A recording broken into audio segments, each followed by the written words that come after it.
So I started Epic while I was still in college at the University of Maryland. I'd make games in my dorm room and then release them online as shareware. The first game I released was this little text-based game called ZZT. You had this little smiley face character on the screen and you'd move it around. And this is long before PCs had advanced graphics. It had a built-in editor that let you build your own levels, you define your own monsters. It had a little scripting language built into it, so it was a complete development kit for games, in addition to being a game itself. And it's funny because that was really the first game that took that model, and it's the same model we copied directly when we shipped Unreal a decade later. It's a game, it has a complete set of game levels, and it has a complete set of editing tools, and this mod community developed around it, and you can trace all of that back to 1991 when I did that the first time. That game actually did quite decently, and I used that money to fund Jewel of the Jungle. So I released that in 1992, and that was the game that really launched Epic. That was making about $1,000 a day from the very beginning. So that provided all the early funding for Epic's projects. And once Epic actually began as a game developer, and I was making money that way, I wanted to make it look like Epic was this big, successful company so we could go out and recruit people. So I came up with this name, Epic Mega Games. And that was all completely a scam to make it look like we were a serious company, when it was just me working in my parents' basement. I went to visit him in the basement, and I saw some really good games, and clearly he'd attracted some really amazing talent off the back of ZZT and the promise of Jill of the Jungle, because it hadn't been released just yet. And that's my first day on the job. We called Cliff and convinced him to come work with us. Cliff had submitted this old shareware game he was working on. Mark's very first day visiting Epic. That's right. I think we almost scared him off. Well, I almost scared him off. We weren't an established publisher. We weren't high prestige, and we didn't pay royalty. We didn't pay advances for projects, so people would have to develop these games on their own, self-fund them, and then Epic would distribute them. The only reward you get out of that is eventually publishing a successful game. As a result, we got a lot of the really self-motivated people in the industry back from those days who have gone on to found great companies and build great games. Unreal was a 3.5-year project. It started in 1995 and ended up shipping in late 1998. That was our first experience with a really big project. It started out as 3 people and grew into an 18-person project with a multi-million-dollar budget. So we funded Unreal development for about 2 or 2.5 years, and then till we almost ran out of money. Yeah, Mark maxed out his credit card, and American Express ended up taking it away. But at the very last minute, we ended up closed the deal with GT. GT Interactive, which later became Infogrames and Atari. This early publisher was highly motivated, and they did this excellent publishing deal with us. They didn't realize how desperate we were at the time, so. Oh, I think they had an idea. So Mark negotiated this deal and came back with $1 million check. We're like, oh wow, that's nice.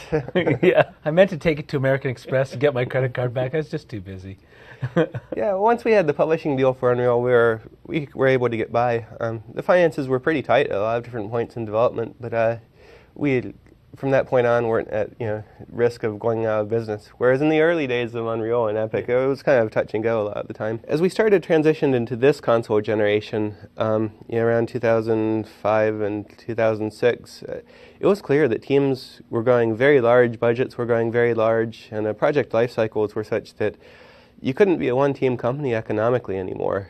If you start developing a game, you need to have a very small group, like 6 or 7 people, figure out what the core mechanics of the game are before you throw everybody onto the project. So the key there is to have multiple projects going, so you can have some pre-production on one project and all of your artists working on content for another, and slowly move the people between projects as the projects go through different phases. It was absolutely dictated by the economics in this generation that we had to move to a larger company, a larger team, and be more of a serious company in our structure rather than just a gang of guys who put out great games. Nowadays, the majority of the company are artists and creative folks, level designers, modelers. They outnumber the programmers by about, 1.5 to 1. The designer has a clear idea of how he wants it to look and how he wants it to play out, and when this creature should do this or when this device should move.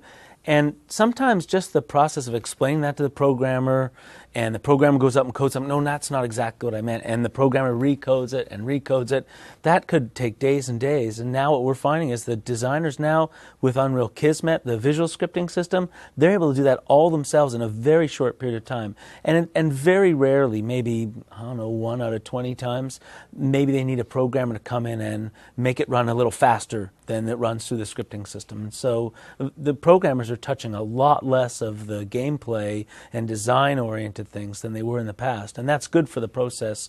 It also means the designers can experiment a lot more because they're getting instant feedback, and there's a much shorter iteration loop, and they're able to try a lot of things that they wouldn't have been able to try before. I think Gears of War has had a profound effect on the company. We just learned that the things we've been doing all along, taking our time, getting it right, really working on making something that we love to play, taking lots of chances and experimenting. We did a lot of prototyping, right?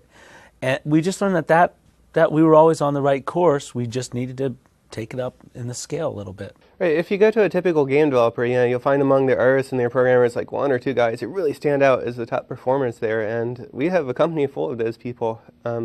We go to great effort to hire the absolute best people out there, and that's had a tremendous impact on all of that. And we have a well-managed group of those folks working together, producing a game, then things like Gears of War are possible and aren't just the random fluke that happens once in a decade, but are somewhat repeatable. Unreal began as a great tool set. The very first lines of programming code written on it were editor code, and then that later grew into include a render and actually some gameplay stuff too.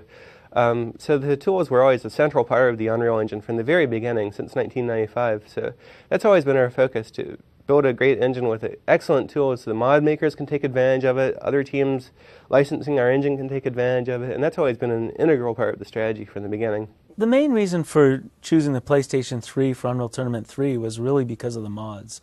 Sony they have an open network, and they've embraced that from day one. And so the ability to bring that to console and let users of consoles see all these great, amazing new game types and mods and vehicles and characters, it was just irresistible to us. You want to get people out there taking your game and making it better and coming up with really cool stuff. I think that's more of a fascination of seeing what the community can do. And in the end, yeah, it feeds back, because if the community goes out and creates great content that is relying on your game, then more people hopefully will go out and buy your game. It'll make it last longer. So that's kind of the reward, is hopefully it improves the longevity. Another great reward is we find so much talent. I mean, at one point more than half the company came from the mod community. And the mod tools are all PC-based, so I expect that early versions of each mod will be released on PC, and they'll go through a little bit of polishing and fine-tuning, and then once they start to solidify, you'll see them moved over to PlayStation 3. We see PlayStation 3 as really a way